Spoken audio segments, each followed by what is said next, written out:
지난 시간에 베데스다에서 38년이나 누워있던 사람이 일어나게 됐어요. 누구나 다 기뻐하고 축하할 만한 일이잖아요. 내가 만약에 39년 동안 앓던 지병이 있었는데 그걸 예수님이 말씀 한마디로 다 고쳐주셨다. 얼마나 기쁜 일입니까?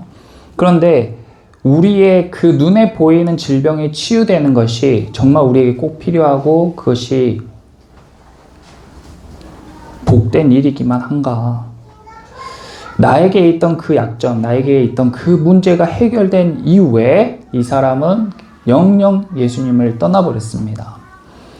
그러므로 우리가 문제가 해결되고 병이 치유된다는 것은 단순히 어려움이 해소된다는 면에서 구원이 아니라 그 표적으로 인해 이분이 정말 하나님이시고 하나님이 살아계시고 그분이 예수님으로 오셨구나라는 것을 알게 해주신 것이 더 큰 은혜고 그 표적으로 인해서 우리가 예수님을 따라갈 수 있는 것이 진짜 은혜이며 구원인 것을 믿으시길 축원합니다.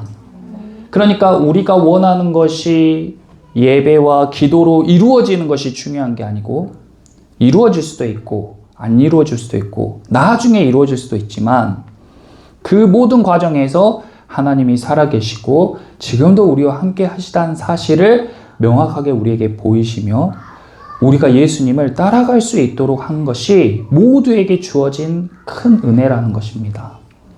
그 보이지 않는 힘으로 우리를 인도해 주시는 분이 바로 성령이세요. 그래서 성령을 받으라, 성령을 받으라. 그리고 우리에게 성령을 받게 해주세요 하고 기도하는 이유입니다. 이제 이 사람이 예수님을 근데 고발했어요. 자기들의 이제 앞날을 위해서 또는 무지함으로 인해서 유대인들에게 예수님을 고발했습니다. 그래서 예수님이 어째서 내가 이런 일을 하게 되었는지 이제 길게 이야기를 해주시는데 이 말을 우리가 다 이해하기가 쉽지가 않아요. 왜냐하면 너무나도 다른 차원의 이야기이고 깊은 이야기이기 때문에 한 번에 이걸 다 소화하기가 어렵단 말이에요. 그래서 그 중에 우리가 오늘 함께 나눴으면 좋겠다고 생각하는 말씀이 24절 내가 진실로 진실로 너희에게 이르노니 내 말을 듣고 또 나를 보내신 이를 믿는 자는 영생을 얻었고 거기 얻었고에 동그라미 쳐보세요. 심판에 이르지 아니하나니 사망에서 생명으로 옮겨졌느니라. 사망에서 생명으로 옮겨졌느니라 밑줄. 예수님을 믿는 사람들은 앞으로 영생을 얻을 것입니다. 예수님을 믿는 사람은 죽어서 천국에 갑니다가 아니고 예수님을 믿는 사람은 영생을 얻었고라고 이야기했어요. 이미 얻었다 그 말이에요. 저와 여러분들이 예수 그리스도를 믿음으로 인해 우리 가운데 이미 영생을 얻게 된 줄 믿습니다. 믿음으로 얻는 것이죠. 그 영생을 얻었다는 의미는 더 자세히는 어떤 의미인가? 그 다음 밑줄 친 부분에 사망에서 생명으로 옮겨졌다 그 말이에요. 우리는 사망을 그러니까 죽음을 향해서 걸어가는 인생이죠. 내 인생을 뚜벅뚜벅 걸어가는데 그 인생 끝에 뭐가 있겠어요? 반드시 죽음이 있겠잖아요. 우린 죽음을 향해 뚜벅뚜벅 걸어가는 존재예요. 그런데 그 방향이 죽음을 향해 걸었던 사람들이 생명을 향해서 걷는 삶으로 완전히 변했다는 겁니다. 믿음으로 인해서 영생이라는 것은 그런 의미예요. 그래서 나는 날마다 죽음을 향해서 걸었던 삶이 날마다 생명을 향해 걸어가는 삶으로 바뀌고 이 땅 가운데에서 내 생명이 다하는 그날 나는 죽음에 이르는 것이 아니라 영원한 생명에 이르게 되는 것입니다.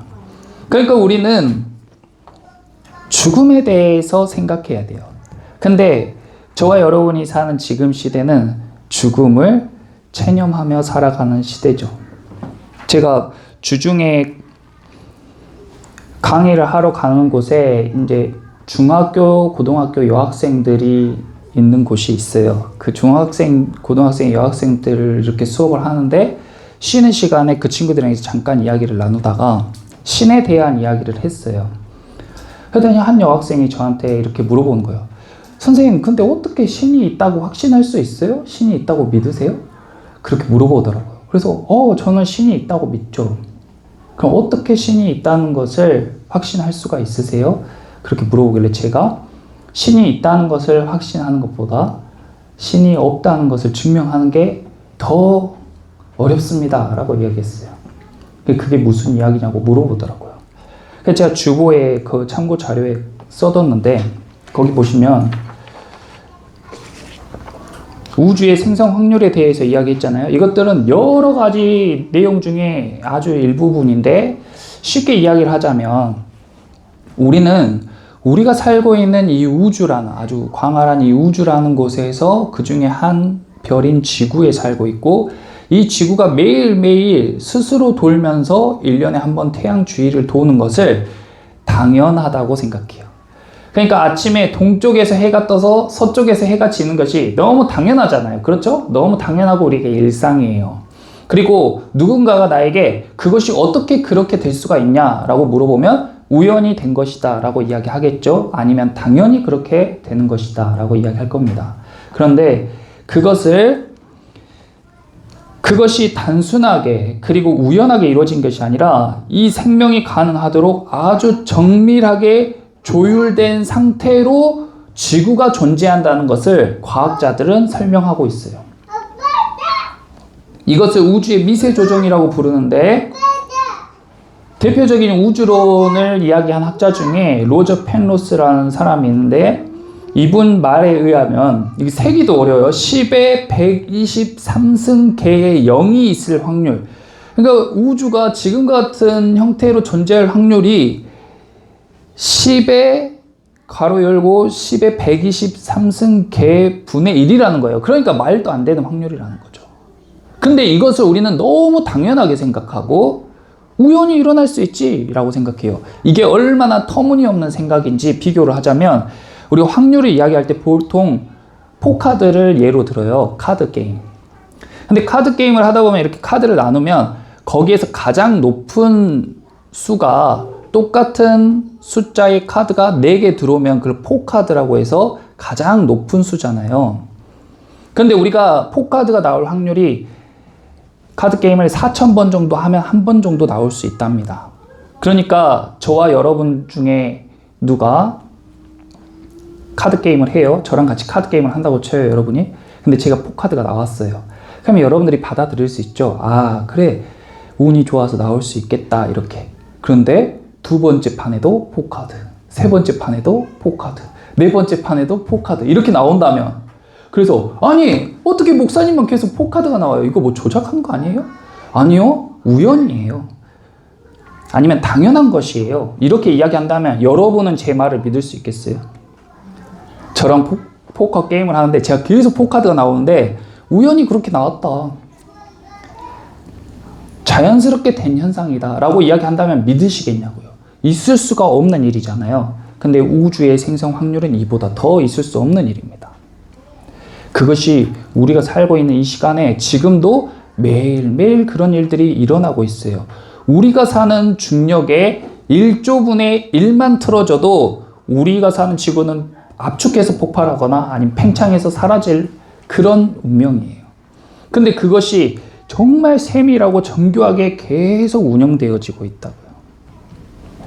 그러니까 누군가가 그것을 포카드가 계속 나오면 누군가 그걸 조작했다 생각하는 것처럼 우주가 계속 이렇게 운영되는 것은 누군가에 의해서 운영되어지고 있기 때문이라고 밖에 생각할 수가 없다. 그래서 신이 없다는 것이 더 믿을 수가 없다는 것입니다. 그러므로 우리가 죽는다는 것도요, 죽음이라는 것도 너무 당연하게 생각하거나 우연이라고 생각하면서 살아가요. 사람이 죽는 게 당연하지. 사람이 죽는 건 우연이지. 그런데 그 죽음이란 것이 우주 생성 원리와 포카드가 계속 나온 것과 같은 원리라면, 그렇다면 우리가 죽음에 대해서 다시 생각해 볼 수 있겠죠.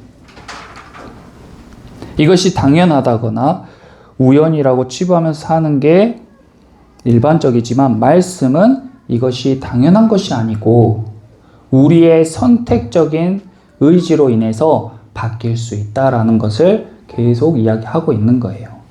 너희가 죽음이라는 것이 일반적이고 당연하다고 생각하지만 아니, 영원한 생명이 있어. 너희가 사는 그런 일상이 당연하다고 여기지만 그건 당연한 것이 아니야. 이것이 성경에서 계속 우리에게 호소하고 있는 메시지라는 거예요. 제가 왜 서두에 우리가 죽음을 체념하며 살아가는 시대라고 이야기했냐면, 저희 중에 누구도 죽기 싫어서 발버둥 치는 사람은 없을 거예요. 사람은 누구나 죽기 싫지만 죽기 싫다고 발버둥 치며 사는 사람은 없어요. 뭐 우리가 건강을 위해서 약을 먹는다든지 그런 것들은 할 수 있겠죠. 건강한 음식을 먹는다든지 운동을 한다든지. 하지만 결정적인 죽음 앞에서 우리가 그것을 막 거스르려고 애쓰는 그런 활동은 하지 않잖아요. 그런데 그런 우리의 생명이 끊어지는 그 죽음뿐만 아니라 죽음이라는 것은 아주 포괄적으로 관계에서 나타날 수 있고 나의 일터에서, 가정에서, 그리고 내 개인의 내면에서도 나타날 수 있는 현상이에요. 무엇인가가 정지되고 그리고 부패하고 썩어져가고 병들고 아파져가는 현상을 전체적으로 다 죽음이라고 이야기를 한단 말이에요. 그러므로 우리의 삶 가운데 일터에서도 뭔가 일을 하는데 그곳에 생명력이 있는 일터가 있고 죽음의 그림자가 쫙 드리운 그런 일터가 있잖아요. 근데 우리는 한 방향으로만 계속 가는 게 아니라 그것을 왔다 갔다 오가는 삶을 살잖아요. 그렇죠? 가정에서도 뭔가 생명력이 넘치는 가정이 있고 뭔가 어둠과 그 분쟁과 부패의 그림자가 쫙 드리운 가정이 있잖아요. 또 이랬다가 저랬다가 왔다 갔다 하는 그런 삶을 우리가 반복하잖아요. 그러면서도 우리는 그것이 우연이다 또는 원래 그런 것이다 라고 생각하는데, 그것이 우연이거나 원래 그런 게 아니라 우리가 선택할 수 있는 어떤 그 보이지 않는 운영에 의해서, 룰에 의해서, 질서에 의해서 그런 것들이 이루어진다라고 하나님의 말씀은 계속 이야기를 하고 있는 거예요. 그러니까 우리가 지금 당장 손바닥 뒤집듯이 바꿀 수는 없을지라도 마치 그 시줄과 날줄을 착착착 이렇게 계속 이렇게 엮다 보면 그 실들의 문양이 뭔지 모르는데 계속 엮다 보면 그것이 직조물이 돼가지고 뭔가 그림이 쫙 나오잖아요. 그것처럼 지금은 우리가 어떤 실을 어떻게 끼워야 될지 모르지만 하나님의 말씀에서 그걸 이야기해주고 있단 말이에요. 그래서 그것을 잘 따라 하다 보면 아름다운 그림이 완성이 되는 것입니다. 그래서 죽음을 회피하는 게 아니라 죽음을 딱 마주하고 직면하고 그것을 극복하기 위해서 우리가 예수님을 의지하며 살아가야 된다는 거죠. 그것이 예수님과 잘 접할 수 있는, 접붙임 받을 수 있는 비결이에요. 그래서 예수님은 나를 믿는 자는 이미 영생을 얻었다라고 이야기했고, 영생을 얻은 사람들은 사망이 아니라 생명으로 향하는 삶으로 인생이 완전히 전환됐다라고 이야기를 했어요. 그러면서 25절에 진실로 진실로 너희에게 이르노니 죽은 자들이 하나님의 아들의 음성을 들을 때가 오나니 곧 이때라. 듣는 자는 살아나리라. 거기 밑줄 읽어보세요. 듣는 자는 살아나리라. 예수님을 믿는 사람은 영생을 얻게 되고, 영생이라는 것은 사망에서 생명으로 전환되어지는 삶인데 어떻게 그런 일이 일어날 수 있냐? 그것은 바로 들음에서 나는 것입니다. 그래서 우리가 메시지를 중요하게 생각하는 것이죠. 이것을 듣는 게 나의 관심사가 아닐 수도 있고, 이것을 듣는 게 내 삶에 무슨 도움이 되나라고 생각할 수 있지만, 여기에서 전달되는 그 지식과 지혜, 교훈뿐만 아니라 우리가 알 수 없는 어떤 그런 힘에 의해서, 우리가 알 수 없는 어떤 질서에 의해서 이런 듣는 활동이 우리를 사망에서 생명으로 옮겨준다라는 거예요. 그것이 참 놀라운 신비죠. 저도 정확하게 아까 이야기했던 그런 확률적인 계산이라든지 방법론적으로 이야기를 할 수는 없어요. 그것은 전적으로 하나님의 능력이고 하나님의 주권이기 때문에 우리가 바람이 부는 것처럼 이해해야 된다는 거죠. 하지만 분명히 그런 일이 일어난다는 것입니다. 이어서 영생에 대해서 예수님이 계속 설명하시는데요. 39절에 너희가 성경에서 영생을 얻는 줄 생각하고 성경을 연구하거니와 이 성경이 곧 내게 대하여 증언하는 것이니라. 40절 그러나 너희가 영생을 얻기 위하여 내게 오기를 원하지 아니한도다. 사람들은 영생을 얻기를 위해요. 그리고 성경을 연구합니다. 이 시대의 사람들은 이 성경이 최고의 과학이고 최고의 정치였으며 최고의 경제 수단이었어요. 그러니까 성경을 연구하는 것이 곧 자기의 삶 가운데에 큰 변화와 윤택함과 부귀와 영생을 주리라고 생각하고 성경을 연구했죠. 그리고 성경 연구하는 사람들이 높은 직위를 갖고 있었어요. 그런데 이들이 핵심을 놓쳤다는 거예요. 뭘 놓쳤냐? 예수님을 놓쳤다는 거예요. 오늘날에도 마찬가지로 우리가 어떤 목표를 위해서 목적을 가지고 예배를 드려요. 근데 예배를 드리는데 열심히 예배를 드리는데 예수님을 놓쳐버린다는 거예요. 계속 이야기하지만 예배 시간에 앞에 서 있는 사람을 의식하는 것이 아니고 앞에 서 있는 사람의 너머에 있는 예수님 그리고 그 예수님을 보내신 하나님 아버지를 의식하면서 우리가 예배를 해야 된다는 거예요. 그래서 예배의 시작과 끝까지 우리의 태도도 매우 중요하고 그리고 우리가 그것을 의식하는 것은 더 중요하다는 겁니다. 앞에서 설교하는 설교자의 음성을 듣는 것보다 이 예배 시간 가운데 여러분들에게 역사하시는 성령님의 음성 또 예수님의 음성이 더 중요합니다. 그래서 그것을 듣기 위해서 영적인 감각을 깨우고 우리가 우리의 귀를 기울여야 되는 거예요. 그런데 이 사람들은 자기들이 생각하는 방법론이 확고했기 때문에 예수님을 거절했어요. 거부했어요. 예수님께 오기를 원하지 않았어요. 나는 사람에게서 영광을 취하지 아니하노라. 예수님께서 너희가 내게 오기를 원하지 아니하노라 이야기하시고 바로 이어서 하신 말이 사람에게서 영광을 취하지 아니하노라 했어요. 그럼 다른 말로 이것은 유대인들과 성경을 연구하는 사람들이 사람에게서 영광을 취했다라고 볼 수 있죠.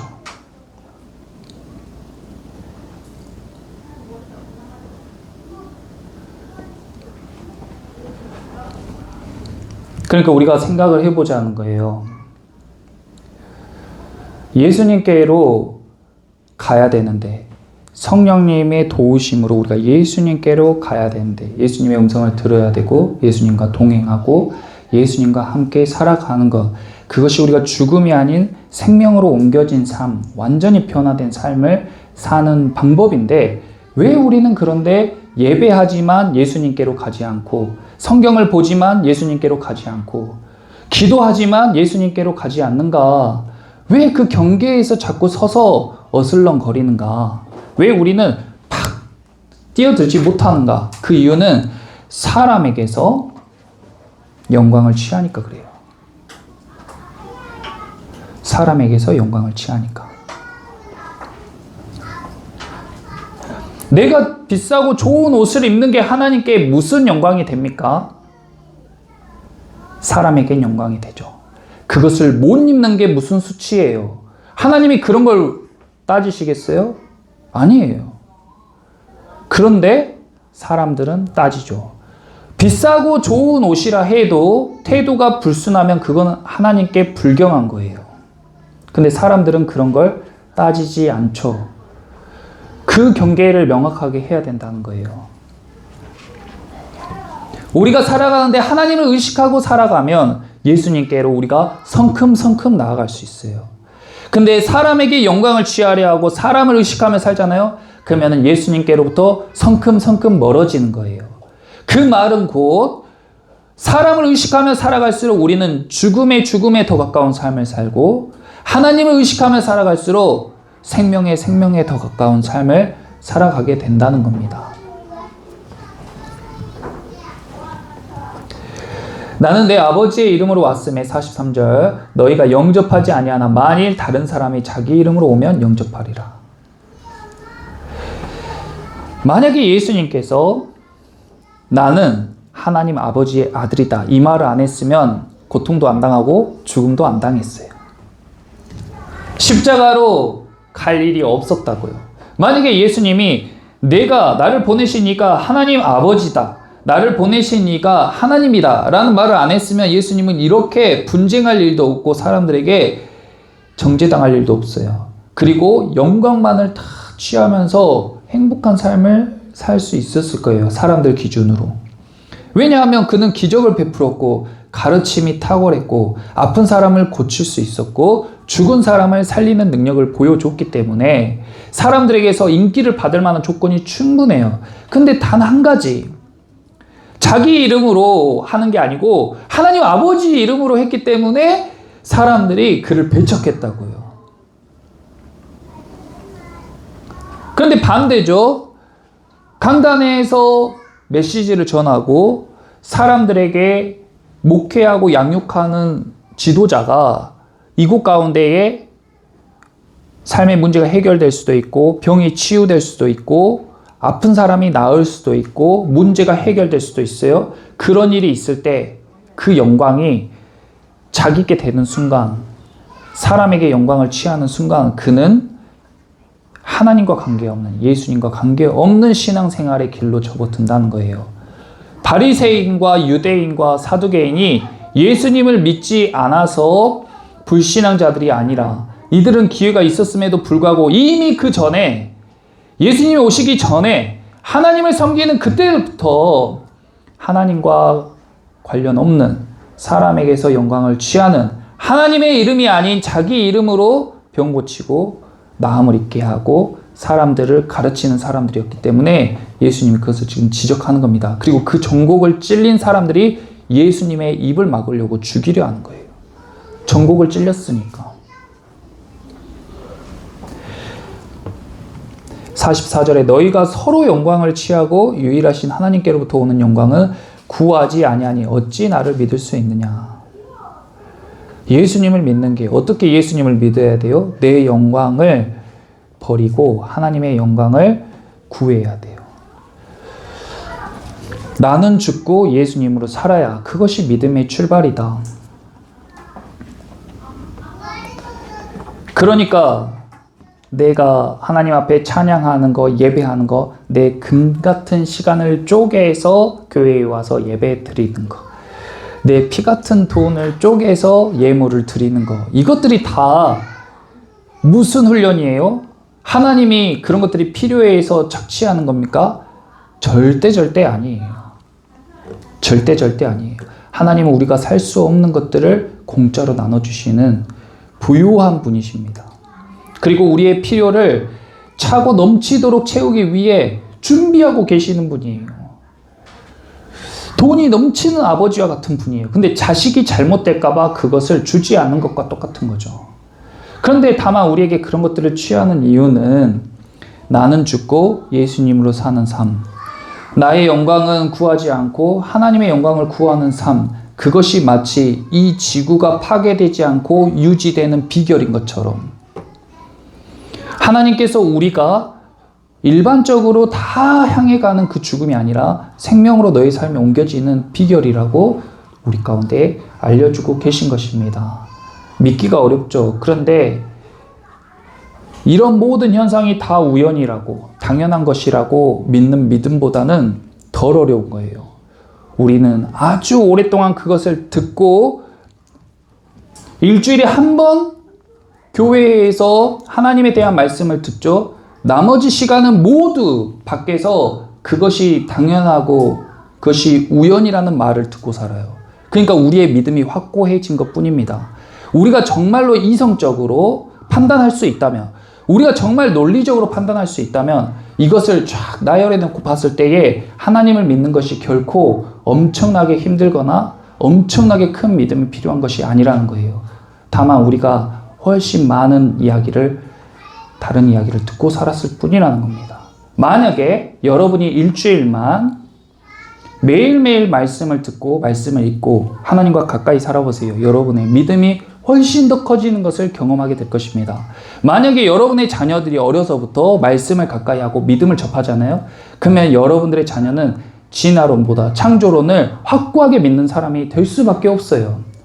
그리고 이성적으로 그걸 판단할 수 있는 자가 있다면 하나님의 말씀이 결코 신화적이거나 지어낸 이야기가 아니라는 것을 알 수가 있을 것입니다. 그래서 이 유대인들도 자기들이 굉장히 이성적이라고 생각하고 자기들이 믿는 믿음이 확고한데 45절에 내가 너희를 아버지께 고발할까 생각하지 말라. 너희를 고발하는 건 내가 아니야. 너희를 고발하는 사람은 너희가 정말 믿고 있고 목숨처럼 생각하는 그 토라, 율법, 모세 오경을 지은 저자인 모세야. 너희는 너희가 확고하게 믿고 있는 그 진리로 인해서 심판받을 거야. 46절에 모세를 믿었더라면 또 나를 믿었으리니 이는 그가 내게 대하여 기록하였습니다. 그러나 그의 글도 믿지 아니하거든 어찌 내 말을 믿겠느냐. 예수님의 말씀이에요. 결국에 과학도요. 과학자들도 깊이 과학을 순수하게 거기에서 자기의 이익이나 자기의 영광이나 자기의 목적을 빼잖아요. 그러면 과학 안에서 하나님을 발견해요. 사회학도 마찬가지, 심리학도 마찬가지, 수학도 마찬가지예요. 철학도 마찬가지입니다. 모든 학문에서, 모든 삶의 이치에서 자기의 이익과 영광과 자기의 사욕을 제외해버리면 거기에서 하나님을 발견한다고요. 유대인들과 바리새인과 사두개인들이요, 모세의 오경을 사심없이 봤다면 예수님을 영접했을 거예요. 근데 이들의 신앙에는 이미 자기의 사리 사욕과 정치적으로 연관된 복잡한 관계들과 시대의 상황과 자기들이 처한 환경이 있었기 때문에 그 말씀을 곧이곧대로 보지 못하고 해석하지 못한 거예요. 자기가 평생을 연구한 논문이 있었어요. 그것으로 상도 받고 영광도 취했습니다. 근데 자기가 공부해보니까 그게 아니었던 거예요. 그것을 솔직하게 내가 틀렸다, 내가 잘못됐다라고 이야기할 수 있는 사람이 많지가 않다는 거예요. 하나님의 영광을 구하는 사람들은 거침없이 그걸 이야기할 수 있죠. 자기가 지금까지 누려왔던 모든 것을 다 잃게 되더라도 자기가 진리라고 생각하는 것들을 담대하게 이야기할 수 있어요. 하지만 자기의 영광을 구하고 사람에게 영광을 취하기를 원하는 사람들은 자기의 모든 힘을 다해서라도 그걸 덮으려고 노력하는 거예요. 진리를 가리려고 노력하는 거예요. 손으로 해를 가리는 어리석음을 범할지라도 가릴 수 있는 만큼 가리려고 애를 쓰는 거예요. 그리고 빛이 어둠을 비추면 비출수록 그 빛을 제거하려고 최선을 다하는 삶을 사는 거예요. 그것이 하나님으로부터 멀어진 사람들의 삶입니다. 그래서 우리가 사는 시대에는 간통죄가 사라진 거예요. 간음을 여러분이 여러분 자신의 일이라고 생각하면 간음하는 남편이나 와이프를 용서할 수 있습니까? 그것이 아무 죄가 아니라고 아무렇지도 않게 살 수 있어요? 절대 그럴 수 없는 거죠. 그것을 부인하거나 그것이 틀렸다고 말할 사람은 없어요. 하지만 권력 있는 사람, 힘 있는 사람들이 그것을 하고 싶으니까 그 빛을 가리는 거예요. 자기들의 힘을 다해서 가리는 거예요. 서로의 영광을 취하려고 가린 거예요. 우리 개인의 삶도 다 마찬가지입니다. 영원한 삶, 영생이란 것은 선택적인 게 아니라 자기가 꼭 취해야 되는, 내가 죽어서 천국 가는 걸 위해 취하는 게 아니라 내 삶이 당장 오늘부터 그리고 내일 그 다음날이 생명으로 계속 이어져 갈 수 있도록 꼭 취해야 되는 선택적인 의지인 거예요. 오늘 저와 여러분이 예수님께로, 성령께로 계속 꼭 말씀을 듣는 거 아니더라도 그런 활동, 하나님을 의식하는 활동, 나의 영광을 버리고 하나님의 영광을 구하는 그런 활동, 그런 것들로 인해서 점점 더 예수님께로 가까워지고 생명을 이미 얻은 저와 여러분 되시기를 예수님의 이름으로 축원합니다. 아멘.